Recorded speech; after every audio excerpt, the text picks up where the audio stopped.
Di episode kemarin kita sudah tahu kalau semua orang disuruh berkumpul di titik awal. Kalian penasaran dengan kelanjutan ceritanya? Jadi, tanpa berlama-lama, kita langsung saja ke ceritanya. Kita dilihatkan dengan Hanzo dan Yomihe sudah sampai di titik awal. Dengan tiba-tiba, monster asisten Frey muncul dan dia berkata, "Apa semua orang sudah hadir? Kalau begitu, mari langsung ke pokok intinya. Aku punya dua kabar baik untuk kalian. Pertama, jika kalian bertahan selama 72 jam lagi, kalian bisa meninggalkan tempat ini. Sekarang, mari perkenalkan binatang dari acara ini." Dengan tiba-tiba, sebuah altar muncul dan di dalamnya ada sebuah monster. Istana yang kalian lihat ini adalah tempat terpenting untuk acara ini. Ini adalah altar sihir. Di dalamnya ada binatang yang sangat buas yang menunggu kalian semua. Binatang kecil ini adalah binatang karnivora. Khusus untuk kalian semua, kami membuatnya kelaparan selama sehari. Jadi dia sangat ingin keluar dari sini sekarang juga. Dan altar ini mungkin terlihat keren, tapi dia lebih lemah dari kelihatannya. Jika binatang ini keluar, aku penasaran berapa banyak dari kalian yang akan berhasil keluar hidup-hidup. Sekarang, biarkan aku memberi kalian berita kedua. Untungnya, ada cara untuk membuatnya tidur. Jika dia tertidur, dia tidak akan mencakar altar atau mencoba melarikan diri. Metodenya sederhana, 5 dalam sehari. Beri dia makan 5 orang selama sehari. Karena durasinya 72 jam, itu berarti kalian harus memberinya makan 3 kali. Pilihannya terserah kalian, terima atau tinggalkan. Untuk kalian yang bingung dengan keputusan ini, biar aku tunjukkan sesuatu. Setelah itu, asisten Frey memperlihatkan video saat binatang karnivora itu lagi memangsa para manusia. Rekaman ini menunjukkan orang-orang dari zona tutorial lain yang memutuskan untuk bertarung bersama. Bagaimana kita memilih mereka? Kenapa kau menanyakan itu padaku? Entah kalian memilihnya secara paksa atau mengundi, itu terserah kalian sendiri. Segala sesuatunya berfungsi selama mereka masih hidup. Asal kalian tahu saja, kalian harus memutuskannya dalam waktu 1 jam. Dengan begitu, kalian akan aman selama 24 jam. Dan kemudian, kalian akan mendapatkan 1 jam lainnya untuk memilih persembahan. Aku harap kalian memilihnya dengan bijak. Di sisi Yomihe, dia berkata pada Hanzo, "Hanzo, menurutmu hal benar apa yang harus dilakukan? Bagaimanapun, hasilnya sudah diputuskan."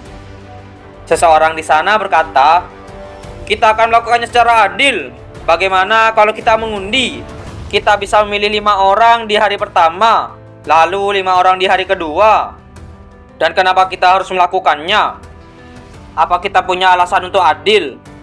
Lalu saranmu kita melakukan apa? Kamu tidak dapat melangkah maju tanpa memiliki solusi yang sesuai. Kenapa tidak ada cara? Kita mendapatkan solusi yang paling sederhana." Dengan tiba-tiba, Sang Jin merobohkan sebuah tiang. Dan seorang pria di sana terkejut melihat Sang Jin merobohkan sebuah tiang. Sang Jin berkata, "Mari kita mulai dengan orang yang tidak akan membantu dan memasukkan 5 orang." Sang Jin bergumam, "Yang aku dapatkan hanyalah 1 kekuatan. Dan semua orang fokus pada apa yang aku katakan. Aku menyukai ini." Sang Jin berkata, "Sekarang bukan saatnya untuk meluangkan waktu kalian. Kalian semua tahu sulit untuk melakukannya sendiri. Kalian mungkin harus segera bertarung dengannya. Kita harus bergandengan tangan. Dan di antara tangan itu, kami tidak membutuhkan orang lemah seperti dirimu. Jadi bukankah sudah jelas untuk melemparkannya lemah ke sana terlebih dahulu? Bagaimana menurutmu, Hanzo?" Sang Jin bergumam, "Aku bukanlah diriku yang dulu. Kamu sudah menyadarinya, bukan? Bahwa aku bukan Sang Jin yang sama. Aku akan membantumu karena aku tidak berniat jadi musuhmu. Bahkan di sini aku bisa mulai awal yang baru. Tapi untuk itu aku butuh bantuanmu juga. Aku yakin kamu akan membuat keputusan yang benar." Hanzo berkata, "Biar aku berikan saran. Dan jika kalian mengikuti saranku, kita semua mungkin akan berhasil keluar hidup-hidup. Kalian tidak perlu mengorbankan siapapun." Apa ada metode seperti itu juga? Jangan bilang maksudmu kita bertarung bersama-sama. Itu tidak realistis. Setelah melihat tayangan itu, kamu seharusnya menyadarinya. Meskipun kita mencoba menekannya dengan jumlah yang banyak, bagaimana kita akan menang melawan monster yang HP-nya meningkat semakin banyak jika dia memakan orang? Siapa yang memintamu bertarung? Lalu bagaimana? Apa maksudmu kamu akan melawannya sendirian? Iya, aku mengatakan hal itu. Bagaimana dia akan menangani monster seperti itu sendirian? Bukankah dia juga bisa melakukannya waktu itu juga? Apa yang kalian bicarakan? Ini bukan seperti melawan para goblin. Jika kita tidak bisa mengalahkannya dalam 1 jam, kita semua akan mati. Dan kita punya sisa waktu kurang dari 1 jam. Sang Jin bergumam. Aku pikir aku hampir mengejarnya. Tapi apa kamu jadi begitu kuat hingga kamu bisa melawan monster itu sendirian? Hanzo berkata, aku akan melawannya, tapi itu sulit sekarang. Lalu maksudmu, elit teratas harus bertarung? Ayo bertarung bersama kalau begitu. Kalian semua hanya menggangguku sebelum aku bicara. Jadi apa yang kamu sarankan untuk kami lakukan? Sederhana, jika aku menaikkan kekuatan dan stamina aku masing-masing sebesar 30 mulai sekarang, aku bisa melawan monster itu 1 lawan 1. Jadi biar aku memberikan saran lainnya. Jika kalian semua memberikan satrun kalian padaku, aku akan mengambil tanggung jawab dan membunuh monster itu. Hanzo bergumam, kekuatan dan stamina 100, ketangkasan dan indera 50. Dan jika aku menggunakan awan gila, itu sepenuhnya mungkin. Aku tahu angka-angka ini dari pengalaman bertarungku yang panjang, jadi hampir benar. Dengan ini aku bisa mendapatkannya potongan tersembunyi kedua. Bahkan Keldin, Eris, dan Kang T tidak bisa memenangkan ini. Orang yang memenangkan ini adalah Raja Mengamuk Clayman.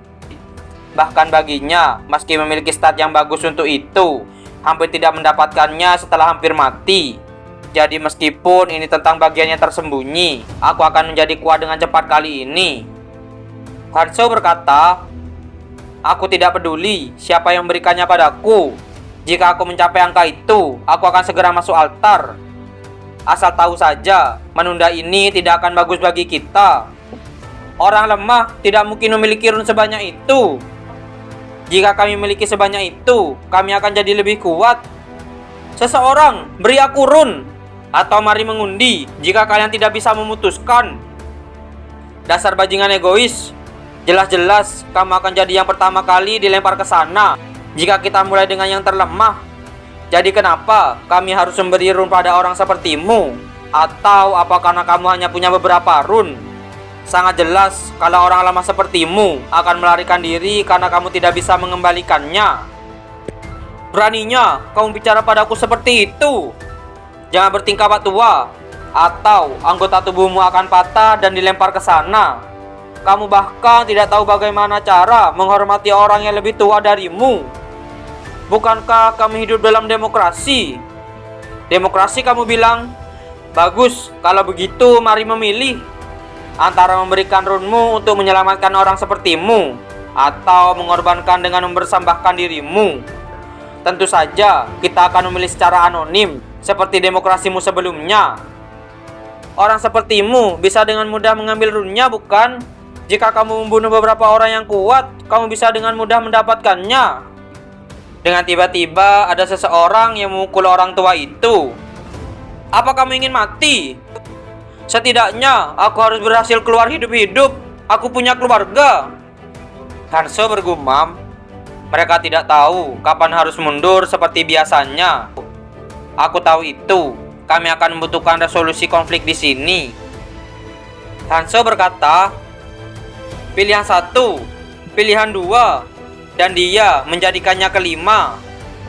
Ini adalah urutan untuk individu yang paling lemah. Apa maksudmu kami akan dikorbankan untuk monster itu? Apa kamu akan mengabaikan kami hanya karena kami lemah? Di sana Sang Jin mendekati Yomihe. Sang Jin berkata, jika kamu akan berperilaku seperti ini, sebaiknya kamu pergi bersamanya. Dia mungkin membiarkanmu ikut. Sang Jin, kamu masih tidak tahu orang seperti apa Hanzo. Aku tidak bisa terus mengikutinya kemana-mana. Jadi apa yang akan kamu lakukan sekarang? Terus menunggunya? Jika seperti itu, aku akan diomeli oleh Hanzo. Dan kemudian, aku tidak akan ada bedanya dari orang-orang itu. Kita dilihatkan di saat Hanzo sebelum memasuki altar sihir.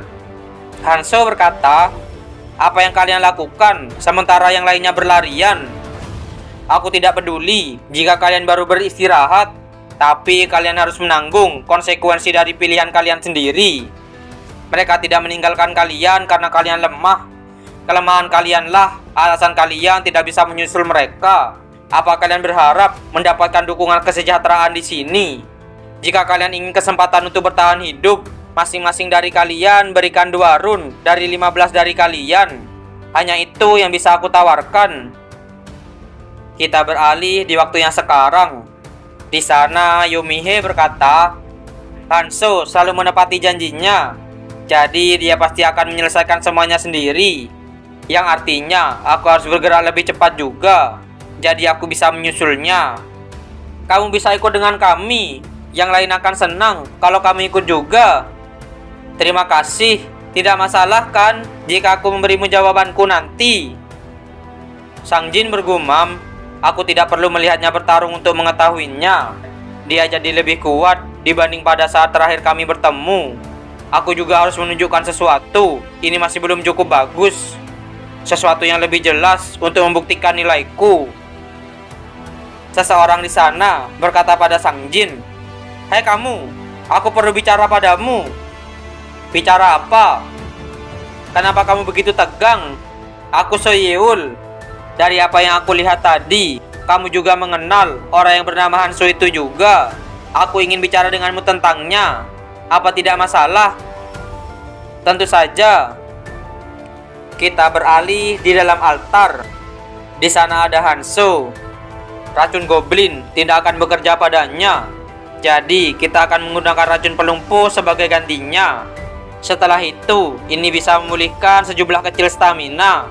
Ini cukup berguna untuk sesuatu yang didapatkan saat berburu. Aku akan menggunakan ini terlebih dahulu. Keseimbangan keseluruhan tidak aktif, tapi aku tidak punya pilihan.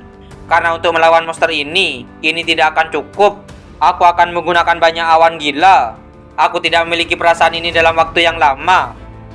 Akhirnya, sebuah rune yang cocok untuk dunia ini telah dibuat. Saat stat rune mencapai 100, warnanya tumpang tindih, membuatnya jadi rune yang berbeda dari sebelumnya. Mulai tanpa warna, jadi merah, merah ke oranye, dan oranye ke kuning. Angkanya mulai berubah, mulai dari rune tidak berwarna. Dan meskipun perbedaan stat pada rune normal dan rune tidak berwarna sangat kecil, semakin tinggi levelnya, jarak antara keduanya menjadi cukup signifikan. Sedangkan untuk monster ini, dia bahkan bukan monster yang keluar dari putaran tutorial pertama. Jadi rune yang tidak berwarna bisa digunakan. Itu sudah cukup untuk memasak esensi troll hingga halus. Satu hal yang pasti, hanya satu orang yang berhasil dengan potongan tersembunyi ini sampai sekarang. Setelah datang ke dunia menyebalkan ini yang pertama aku sadari. Semakin sulit dan mustahil kelihatannya, semakin luar biasa hadiahnya. Setelah itu, Hanzo pun langsung melesat untuk menyerang binatang karnivora tersebut. Di tempat pintu altar, di sana ada Suyeul dan rekan-rekannya memasuki altar. Di sana juga ada Sang Jin yang memasuki altar.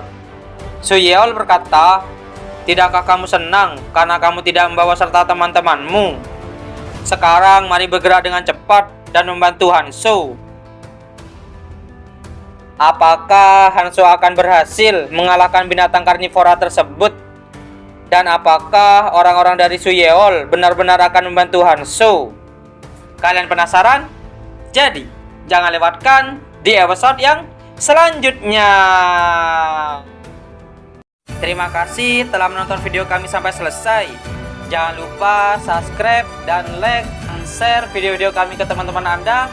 Dan dadah.